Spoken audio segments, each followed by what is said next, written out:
He didn't just scream. He howled. It was 3 a.m. in the most secure private wing of St. Walter Mary's Hospital, a place that doesn't officially exist on the floor plan. The patient was Alessandro Romano, the heir to the most dangerous crime family in Chicago. He was supposed to be recovering from a gunshot wound, safe behind bulletproof glass and armed guards. But when nurse Kaylee Johnson rushed in and cut open his pillow to find the source of his agony, she didn't find a feather. She found 17 sewing needles, positioned specifically to pierce the base of his skull. The assassin wasn't outside the room. The assassin had been in the bed with him, and the nightmare was just beginning. The 4th floor of the Kensington Private Institute in upstate New York was referred to by the staff simply as the Ghost Wing. You didn't get assigned there. You were invited. And you didn't accept the invitation unless you were desperate for money or addicted to danger. Kaylee Johnson was the former. At 26, Kaylee was a trauma nurse with steady hands and a mountain of medical school debt that was drowning her. When the agency called her regarding a high-priority private duty contract offering triple her current salary, she didn't ask about the patient's medical history. She didn't ask why the contract included a non-disclosure agreement thick enough to be a novel. She just signed. The facility was sterile, cold, and quiet. Too quiet. The air smelled of antiseptic and expensive lilies. Room 404, the head matron, Mrs. Gable, had said, her voice devoid of warmth. Mr. Romano is particular. He is recovering from thoracic surgery. Standard post-op care. But Kaylee, do not speak to the family. Do not make eye contact with the men in the hallway. You do your job, and you leave. The men in the hallway were impossible to miss, 2 of them. They wore suits that cost more than Kaylee's car, tailored to hide the bulge of holsters at their ribs. They didn't look at her as she swiped her keycard. They scanned her. It felt like being stripped naked by a pair of wolves. Inside. Room 404 looked less like a hospital room and more like a penthouse suite, albeit one filled with EKG monitors and IV stands. The patient, Alessandro Sandro Romano, was asleep, even pale and hooked up to a morphine drip. He was striking. Dark hair swept back from a sharp, aristocratic forehead, a jawline that looked carved from granite. But it was the bruising on his chest and the heavy bandaging around his ribs that told the real story. The chart said, hunting accident. Kaylee knew a close-range gunshot wound when she saw one. For 3 days, the routine was monotonous. Check vitals, adjust the drip, change the dressings. Sandro was mostly silent, lost in a drug-induced haze. Occasionally, his eyes would flutter open dark, intense eyes that seemed to track her movement with suspicion before sliding back into unconsciousness. The tension, however, came from the visitors. On the afternoon of the 3rd day, the air in the room grew heavy.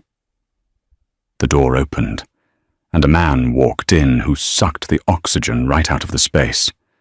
He was older, perhaps in his 60s, with silver hair and a face that looked like it had been weathered by decades of brutal decisions. This was Stefano Romano, the Don. He didn't acknowledge Carly. He walked straight to the bedside, looking down at his son with a mixture of disgust and worry. "You were careless, Sandro," Stefano murmured, his voice a low gravel. "Careless men do not lead." Sandro stirred, grimacing as he tried to shift. "I was set up," he rasped, his voice dry. "By who?" Stefano snapped. "We have checked everyone, the lieutenants, the drivers, even the kitchen staff at the club. No one talks. Someone talks." Sandro whispered, closing his eyes. Someone is always talking. Kaylee tried to make herself invisible in the corner, adjusting the blinds. She felt like an intruder in a lion's den. She knew who the Romanos were. Everyone did. They ran the unions, the docks, and half the real estate in the city. To be in a room with them was to be standing on a landmine. "Fix this," Stefano said. Turning to leave, he paused at the door, finally looking at Kaylee. His eyes were cold, dead things. "Nurse, if he is in pain, you fix it. If he dies, well, let's ensure he doesn't."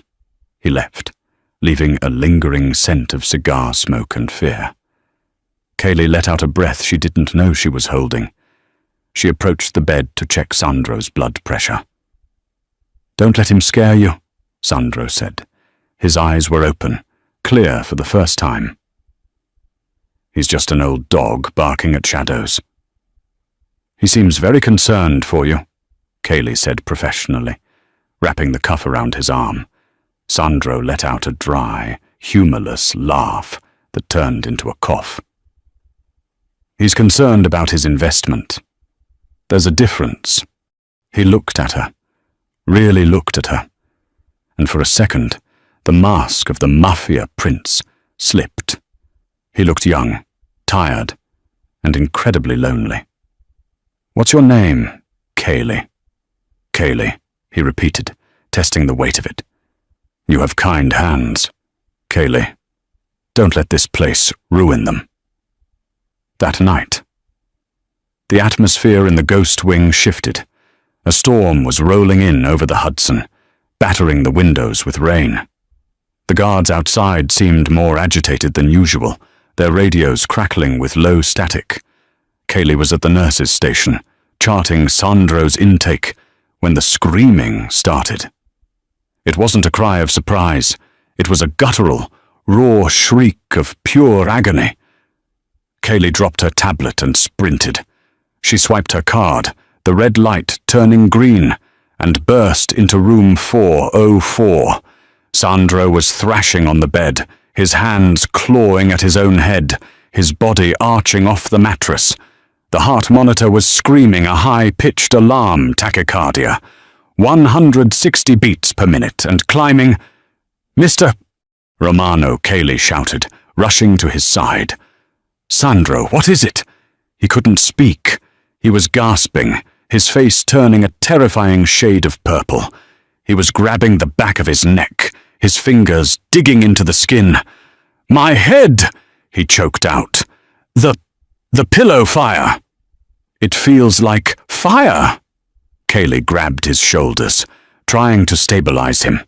She thought maybe he was having an aneurysm or a reaction to the medication, but he kept trying to throw himself off the pillows. "Help me up," he roared, with a strength she didn't know she had. Kaylee hooked her arms under his armpits and hauled him forward, sitting him up. He slumped against her shoulder, panting, sweat drenching his hospital gown. "The pillow," he gasped again. "Check the pillow." Kaylee looked at the expensive, hypoallergenic pillow provided by the clinic. It looked normal. Crisp white linen, fluffed perfectly. She reached out to touch it. "Careful," Sandro warned, his voice trembling. Kaylee pressed her hand gently onto the center of the pillow, where his head had been resting. She felt a sharp prick. She pulled her hand back, a tiny bead of blood forming on her index finger. Her heart hammered against her ribs. She grabbed a pair of trauma shears from her pocket. "Don't move," she told Sandro. She sliced into the pillowcase, then the pillow ticking. She ripped the fabric open, the stuffing spilling out like snow. She gasped, her hand flying to her mouth, embedded deep within the stuffing, arranged in a terrifyingly precise, upward-facing circle, were needles. Long, thick, darning needles. There were dozens of them, but they weren't just thrown in. They had been threaded through a mesh base so they would stand straight up. When Sandro had laid his head down, nothing would have happened. But as the pillow compressed over hours, as the weight of his head sank deeper into the soft down, the needles would have slowly, incrementally risen. They were positioned to pierce the occipital nerves at the base of the skull. Needles, Kaylee whispered, horror cold in her veins. Someone put needles in your pillow. Sandro looked at the mess of feathers and steel. His face went hard. The pain was still there, but the fear was gone, replaced by a dark, simmering rage. Not someone, he said, his voice dropping to a lethal whisper. Family. The silence that followed the discovery was louder than the scream. Kaylee stood frozen, the shears still in her hand. The needles glinted under the fluorescent nightlight, tiny, silver soldiers of death. Call the guards, Sandro ordered. He was sitting on the edge of the bed now, swaying slightly, blood matting the hair at the base of his neck where the points had broken the skin. I need to treat your wounds first, Kaylee argued, her nurse instincts overriding her terror. You're bleeding. Infection risk is— I said call the guards, Sandro barked. He grabbed her wrist. His grip was iron. Kaylee, listen to me. Whoever did this, they didn't just walk in off the street. They had access. They had time. If you don't call the guards now, we are both dead before sunrise. She looked into his eyes and saw the truth of it. This wasn't a hospital anymore. It was a crime scene. She hit the panic button on the wall. Within 10 seconds, the door burst open. The two men from the hallway, Marco and a giant named Silas, rushed in, guns drawn. Clear, Marco shouted, sweeping the bathroom. Put the guns away, you idiots, Sandro snapped. He pointed a shaking finger at the ruined pillow. Look! Silas, a man whose neck was wider than Kaylee's waist, leaned in when he saw the needles. His face drained of color. He looked at Sandro, then at Kaylee, and finally at Marco. Boss isn't going to like this, Silas muttered. Lock it down, Sandro commanded. Nobody in, nobody out. Not the doctors, not the janitors, especially not the nurses. He looked at Kaylee then. There was an apology in his eyes, but it was buried under layers of survival instinct. Her too, Sandro said. Search her. What? Kaylee stepped back, clutching the shears. I found them, I saved you. Or you put them there and got cold feet, Marco spat. He holstered his weapon and advanced on her. Turn around, sweetheart, hands on the wall. Sandro, Kaylee pleaded, looking at the patient she had just comforted. Sandro didn't look away, but his jaw tightened. Do it, Marco, but be gentle. If she's clean, I want her treating me. If she's not— He didn't finish the sentence. The humiliation of the search was efficient and professional, which somehow made it worse. Marco patted her down, checked her pockets, even checked the soles of her shoes. She's clean, Marco announced. Just phone, keys, and medical supplies. Check the room, Sandro said. Sweep it for bugs, cameras, anything. While the guards tore the room apart, Kaylee retrieved the antiseptic and gauze. She moved behind Sandro. This is going to sting, she said, her voice trembling with anger. I know, he said. He didn't flinch as she cleaned the puncture wounds on his neck. I'm sorry about the search. Kaylee, in my world, trust gets you killed faster than a bullet. Your world sucks, she muttered, applying a sterile dressing. Tell me about it. Suddenly, the door flew open again. This time, it wasn't the guards. It was a man Kaylee hadn't seen before. He was younger than Stefano, but older than Sandro. He wore a camel hair coat and had a smile that didn't reach his eyes. "Alessandro!" the man cried out, rushing forward. "I heard the alarm. My God! Are you all right?" Sandro stiffened under Kaylee's hands. She felt his muscles coil like a spring. "I'm fine, Uncle Luca," Sandro said, his voice flat. "Just a little prick." Luca stopped at the foot of the bed, his eyes darting to the shredded pillow. For a fraction of a second, so fast Kaylee almost missed it, a look of genuine annoyance crossed his face. Not concern, annoyance, like a man who had dropped his keys. "A pillow?" Luca asked, picking up a handful of feathers. "Someone tried to hurt you with a pillow. Needles, Luca," Sandro said. 17 of them, threaded through the base." "Barbaric," Luca said, shaking his head. He looked at Kaylee. "And who is this? The one who found it?" "Kaylee Johnson," Sandro said. "She's my nurse." Luca smiled at her. It was a shark's smile. "You have done the Romano family a great service tonight. Miss Johnson, we are in your debt." Kaylee felt a chill run down her spine that had nothing to do with the air conditioning. She looked at Luca's hands. They were manicured, clean, but on the cuff of his expensive camel coat, near the buttons, she saw something. A tiny, white feather. It was innocuous. He could have picked it up just now when he touched the bedding, but he hadn't touched the bedding yet when she saw it. He had walked in with it. "Thank you," Kaylee said, keeping her voice steady. "Luca," Sandro said. "Call father.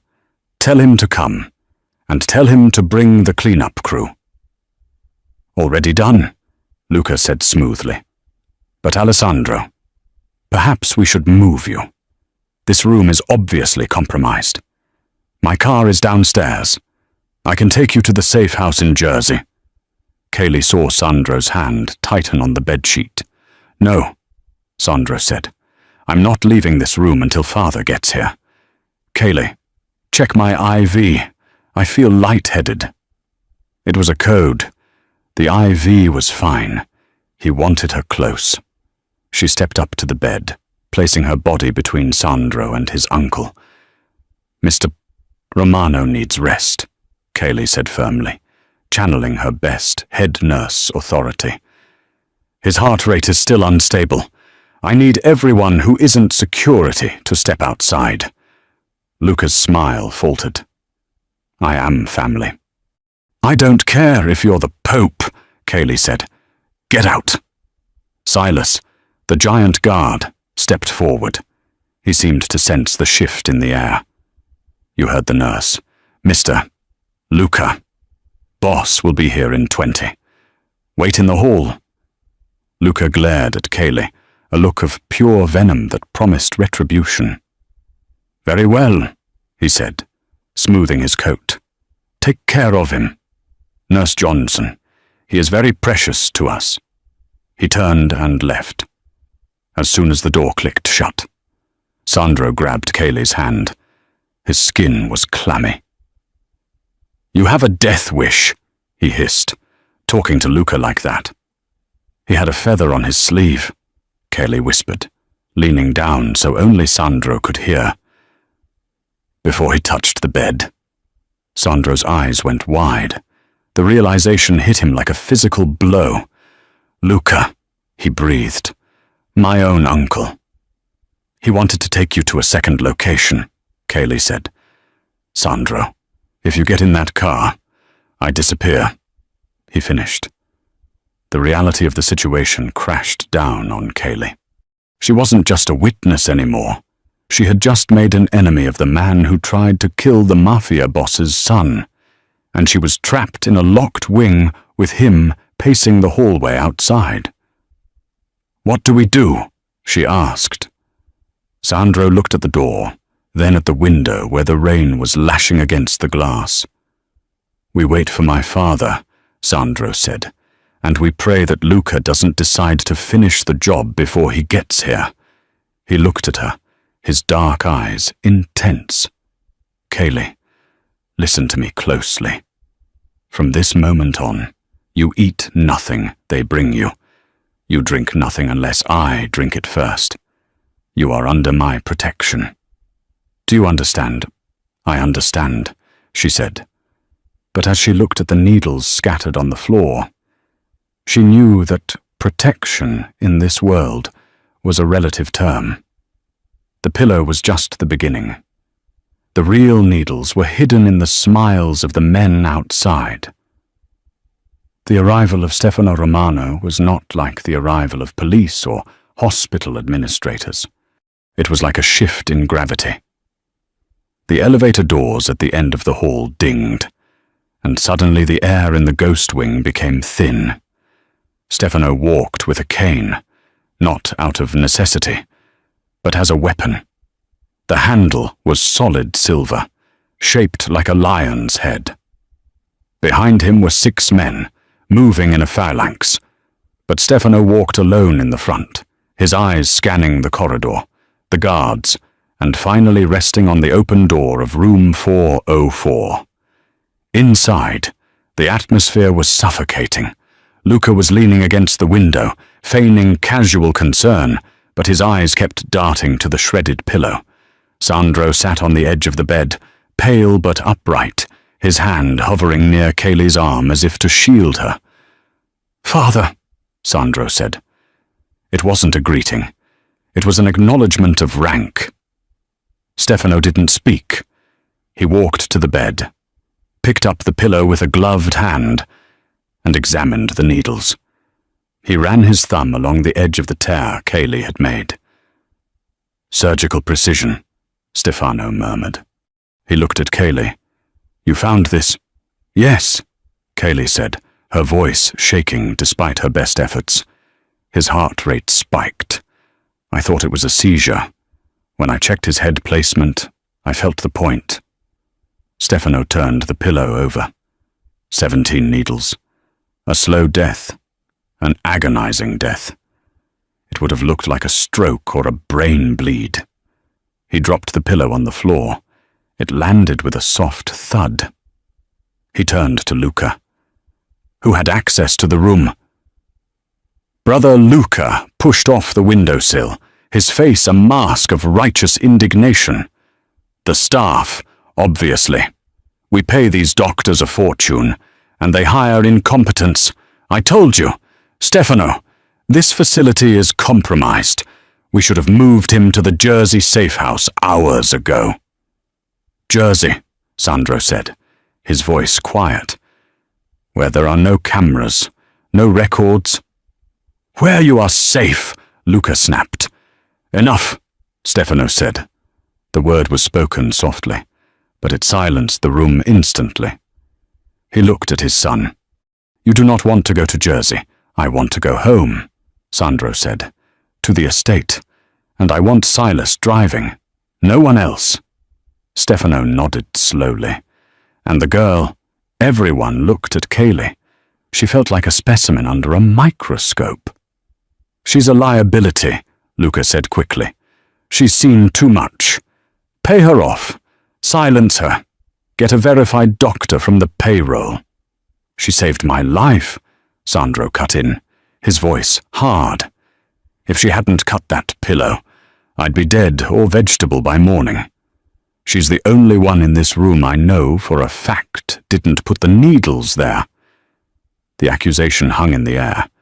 Sandro hadn't named Luca, but the implication was a sledgehammer. Stefano looked at Kaylee, really studied her. He looked at her cheap nursing shoes, her messy bun, the ID badge clipped to her scrubs. "What is your price, Miss Johnson?" "I don't have a price," Kaylee said, surprised by her own boldness. "I have a patient. He's not stable enough for transport without medical supervision. His blood pressure is 150/90. He's at risk of a secondary hemorrhage." Stefano smiled. It was a terrifying expression. Loyalty to the Hippocratic Oath. Rare. He turned to his head of security. "Pack him up. We leave in 5 minutes. The nurse comes with us. Wait, Kaylee protested. I can't just leave. I have a contract with the agency. I have a cat. Your contract is bought, Stefano said, turning his back on her. Your cat will be fed. Your life outside this room is paused. Miss Johnson, until I find out who put steel in my son's pillow, no one who is in this room leaves my sight. Kaylee looked at Sandro for help, but he was already moving, swinging his legs off the bed. He grimaced in pain, clutching his ribs. Do as he says, Kaylee, Sandro whispered as she moved to support him. Please, it's the only way I can keep you alive. The exit was a military operation. The hallways were cleared. The freight elevator was held. Kaylee found herself flanking Sandro, holding his IV bag like a lifeline, surrounded by a wall of men in dark suits. As they reached the loading dock, the rain was coming down in sheets. A line of black SUVs idled, engines purring. Get in the second car, Luca ordered, pointing Kaylee toward a vehicle near the back. Alessandro rides with his father. Sandro stopped. The rain soaked his hospital gown instantly. He looked at his uncle. No, Sandro said. Kaylee rides with me. Silas drives. Father in the lead car. You take the rear. Uncle, this is ridiculous, Luca spat. She is a nurse, not a bodyguard. She stays with me, Sandro roared, the sound tearing at his injured throat. Stefano, already in the lead car, rolled down his window. Give the boy what he wants. Luca, get in the back. Luca's jaw tightened, a vein pulsing in his temple. He glared at Kaylee, a look of pure, unadulterated hatred. He knew she had seen the feather. He knew she was the loose thread that could unravel his entire tapestry. As you wish, Luca said. Kaylee scrambled into the back of the armored SUV with Sandro. Silas slammed the door, locking them in. The interior was dead silent, soundproofed against the storm. As the convoy pulled out, Sandro slumped against the leather seat, his energy spent. He looked at Kaylee, his dark eyes filled with a mixture of exhaustion and intensity. You have no idea what you just walked into, he murmured. I think I do, Kaylee said, shivering. Your uncle wants you dead, and now he wants me dead too. Sandro reached out and took her hand. His palm was rough, warm. He won't touch you, not while I'm breathing.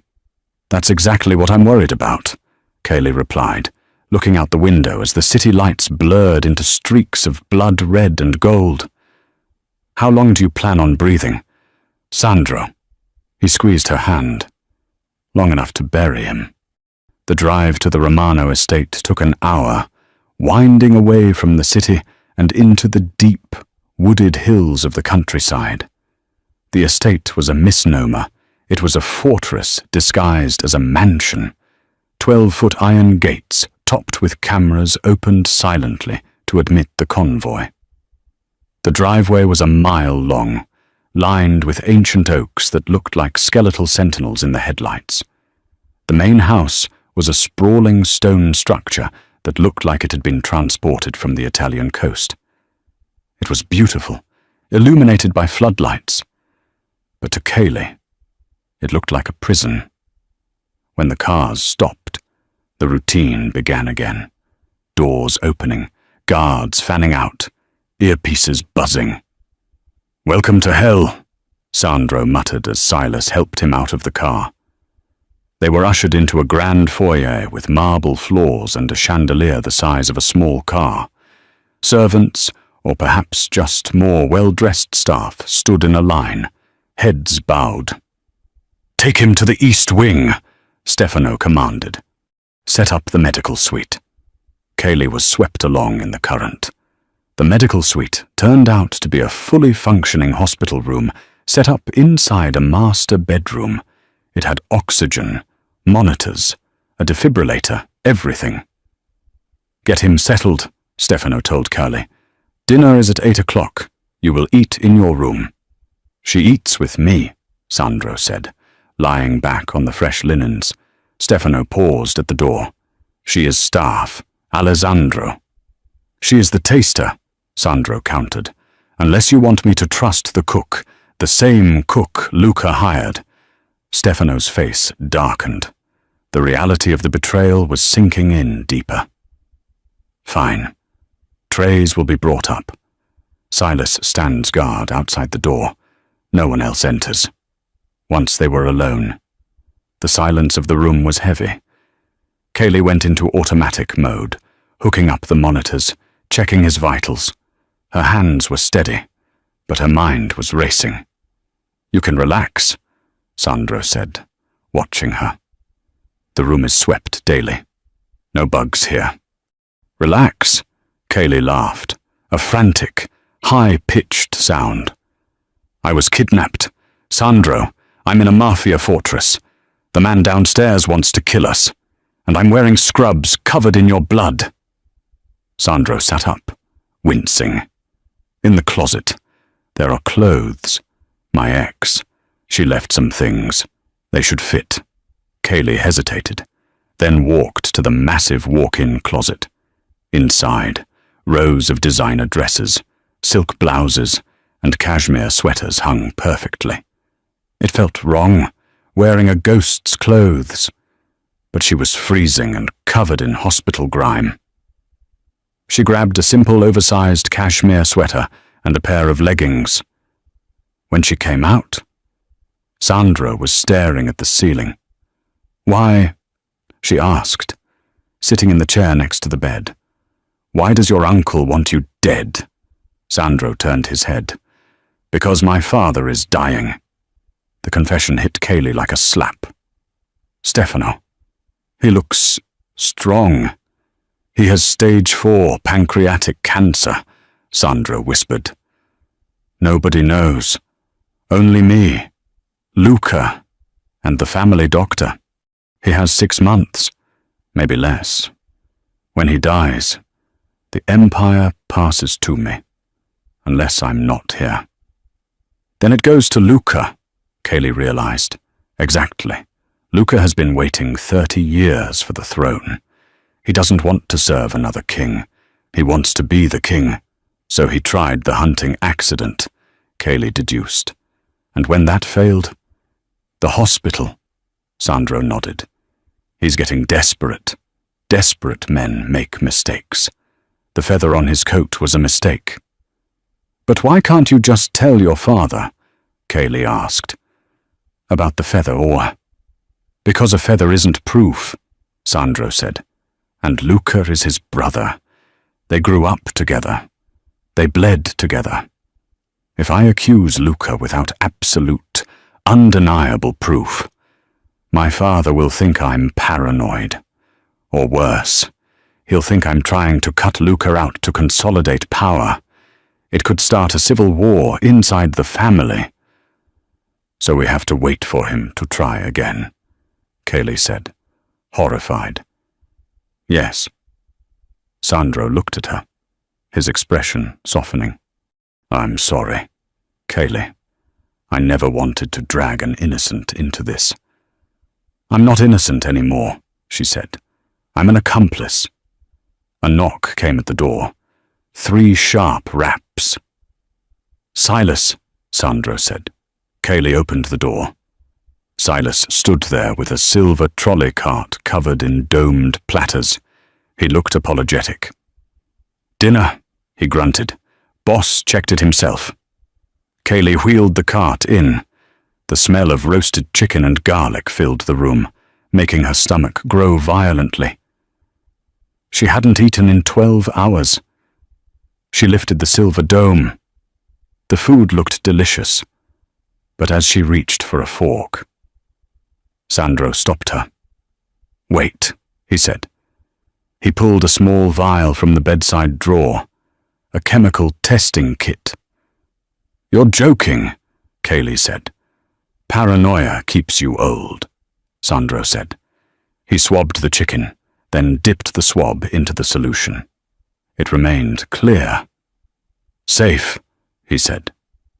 Breathing out, they ate in silence, sitting on the bed like two teenagers at a sleepover, except for the looming threat of death.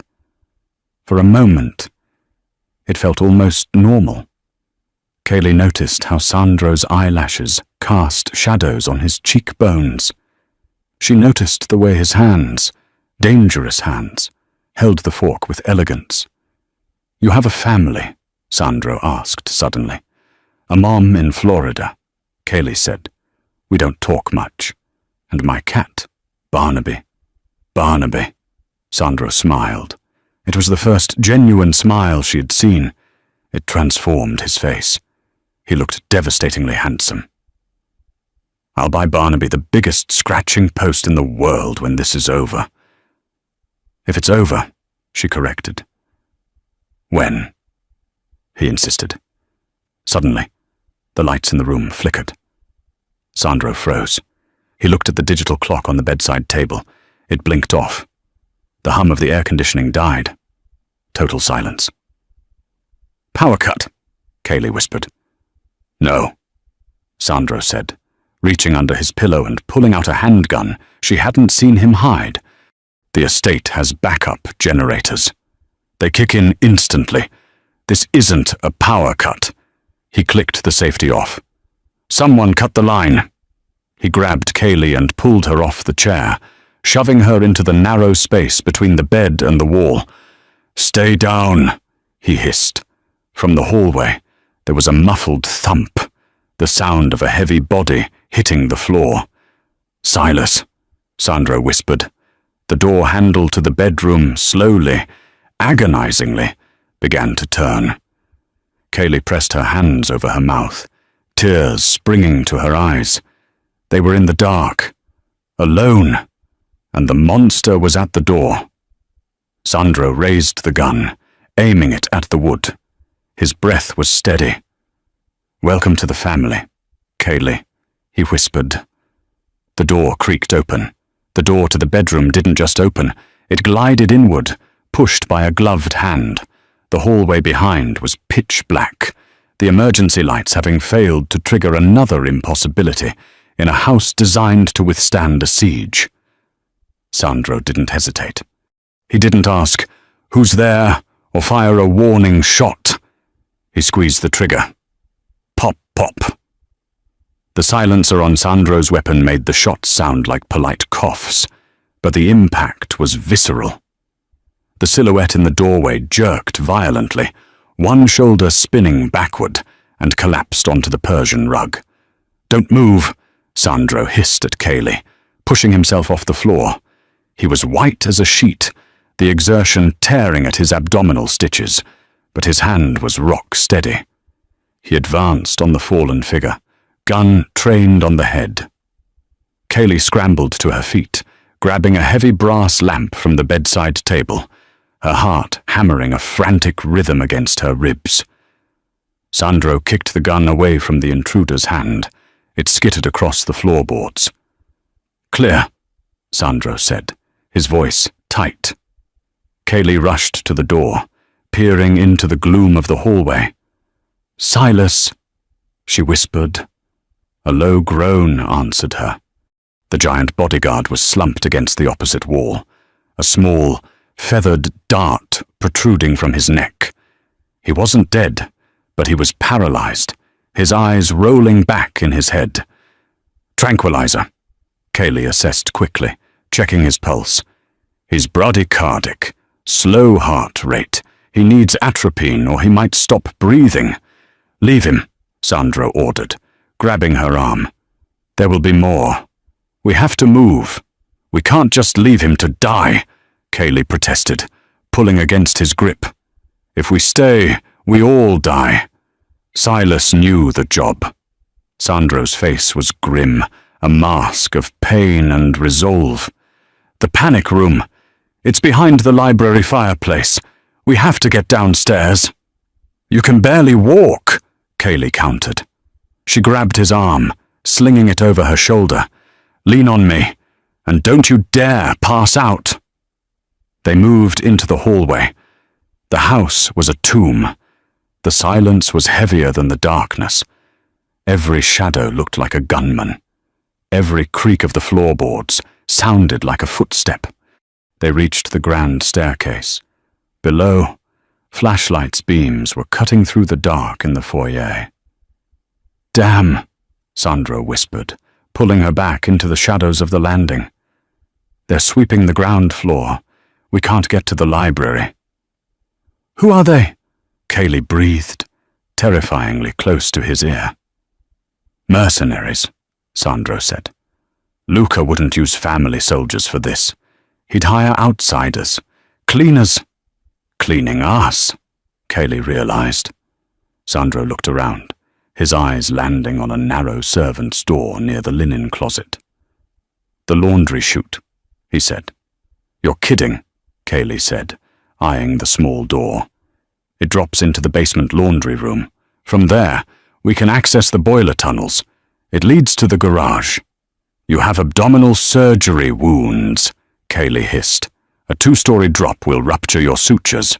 Better ruptured sutures than a bullet in the brain. Kaylee, go!" He shoved her toward the chute. Kaylee opened it. It smelled of bleach and darkness. She didn't think. She jumped. The slide was terrifyingly fast. She tumbled down the smooth metal tunnel, landing hard in a pile of dirty linens in the basement.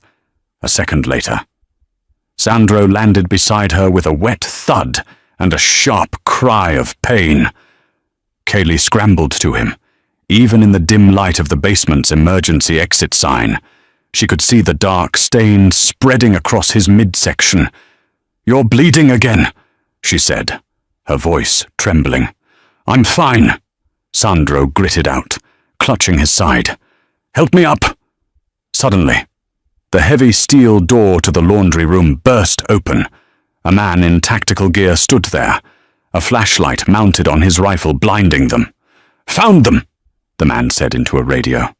"Basement level. Laundry." Sandro raised his gun, but he was too slow. The man had the drop on them. "Drop it, Romano," the mercenary sneered. "Or the girl gets it first."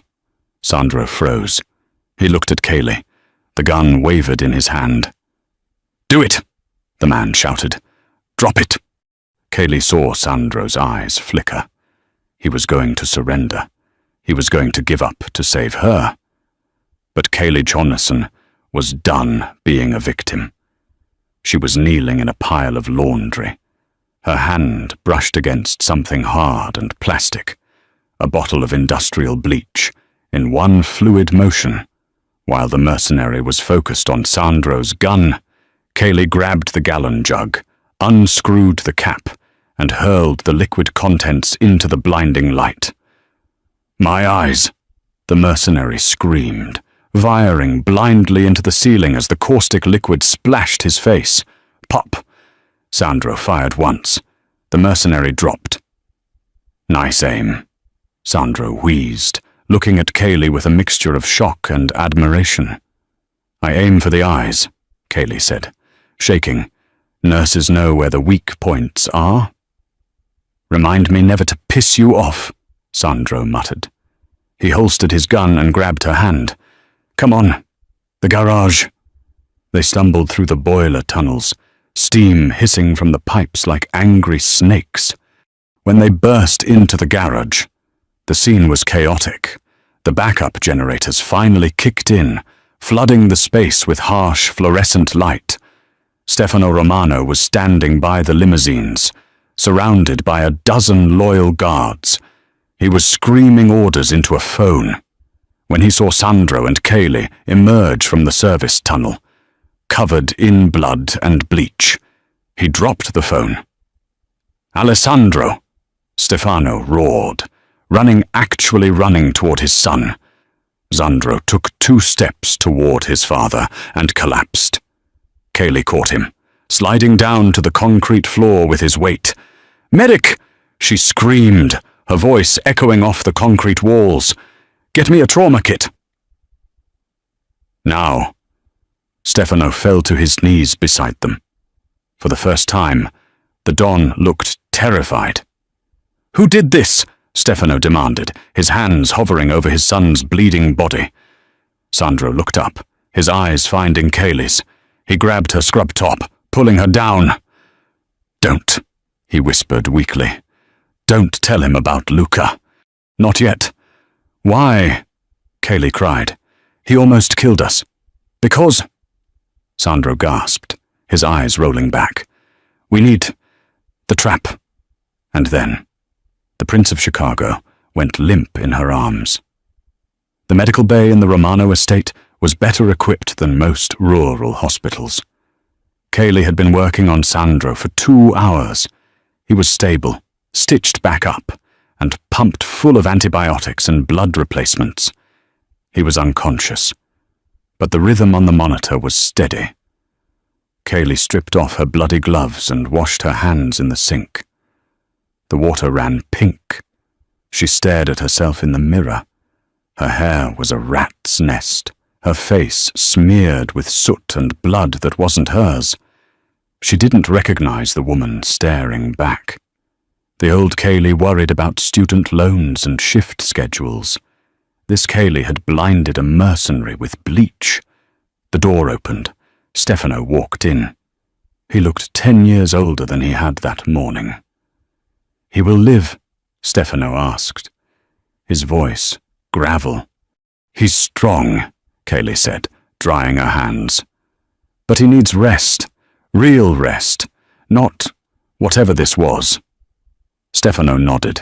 He walked to the bedside and touched his son's forehead.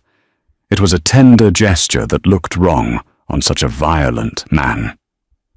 We found 3 bodies, Stefano said. Mercenaries. No ID. No fingerprints. Burner phones that were wiped clean. And Silas? Kaylee asked, recovering. The dart was ketamine. Heavy dose. Stefano turned to Kaylee, his eyes narrowing. You saved him. Again. I did my job, Kaylee said. You did more than your job. You fought. Stefano reached into his jacket pocket and pulled out a checkbook. Name the number, Miss Johnson.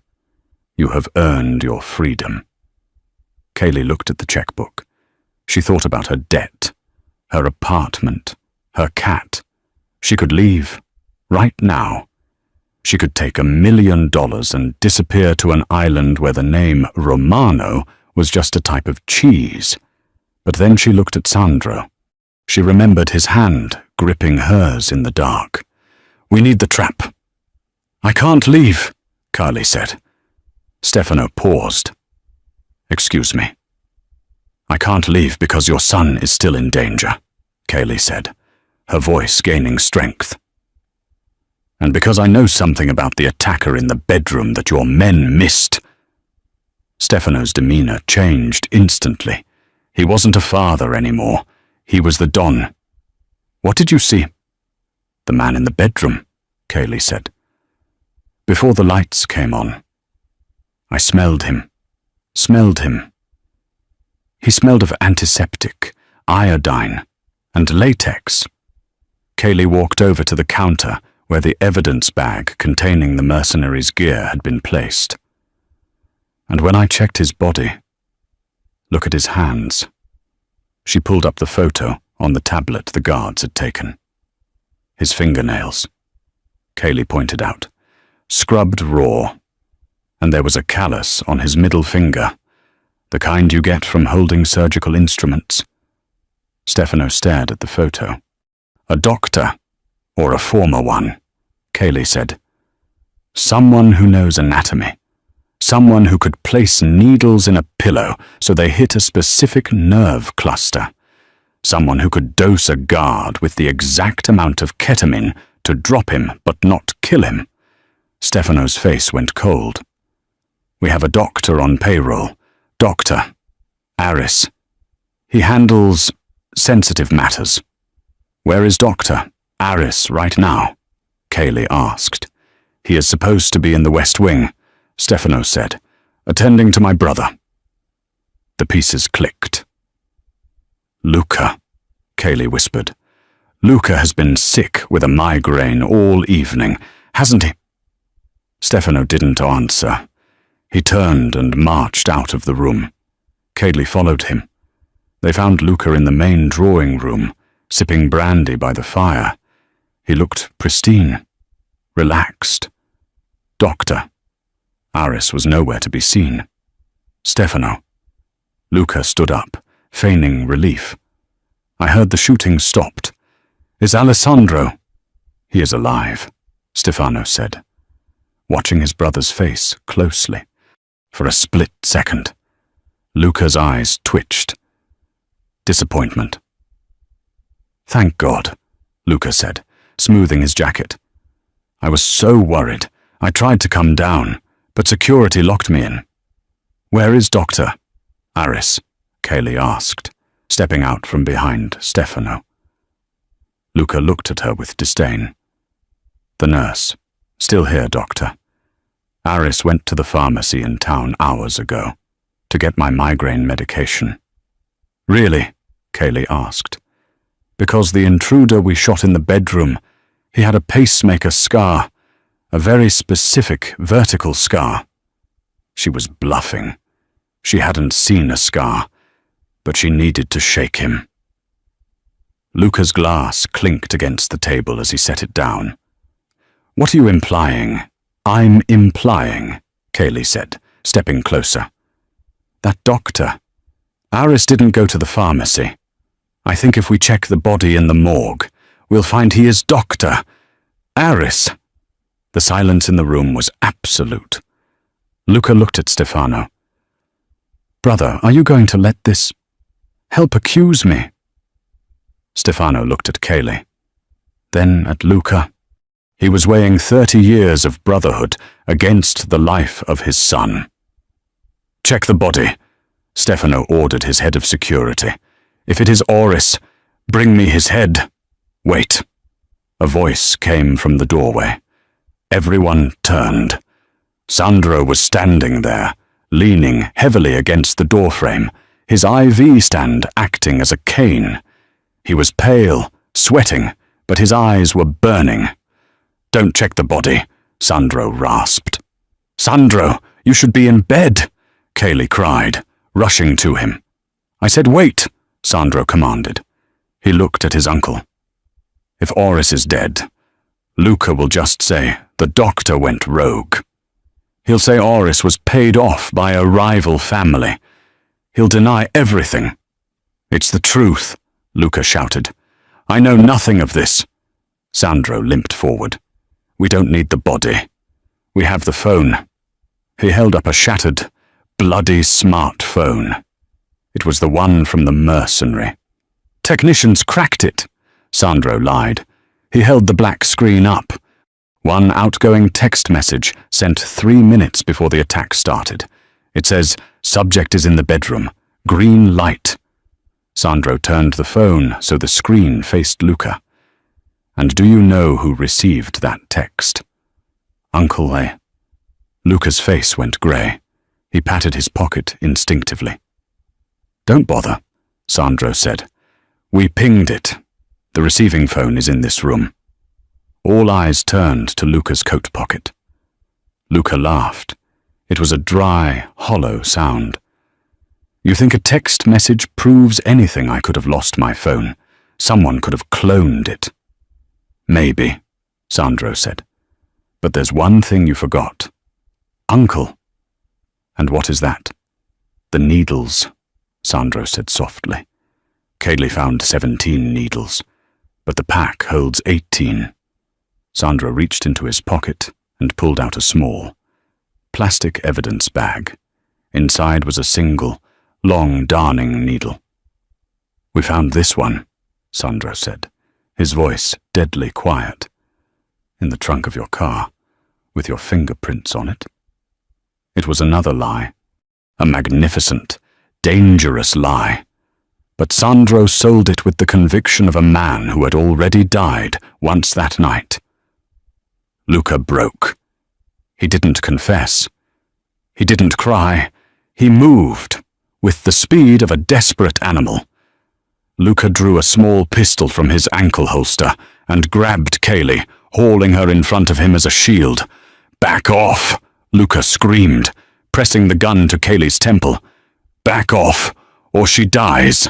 Stefano raised his cane, his face a mask of pure betrayal. "Luca, put it down. You were supposed to die," Luca yelled at his brother. "You and your cancer.